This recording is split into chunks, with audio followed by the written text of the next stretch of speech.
Puis je pense qu'on doit aux jeunes d'essayer de bâtir un monde un peu meilleur. J'ai compris assez rapidement que ce qui avait été mis dans l'ADN du hameau de Montrieux, c'est tout ce qui faisait écho et résonnait avec mes convictions et mes valeurs.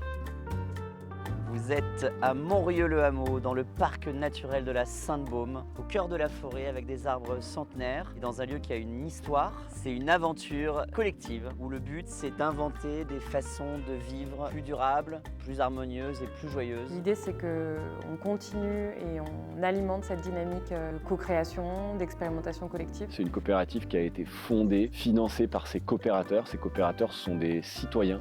Donc nous on s'appelle des COCOP.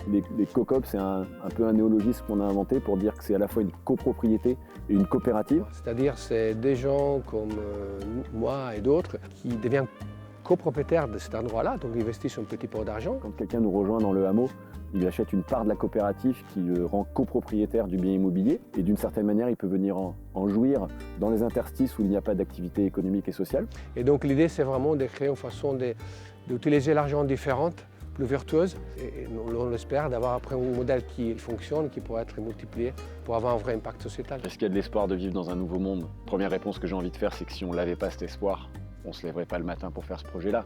Donc oui, on a envie de croire qu'il y a un espoir.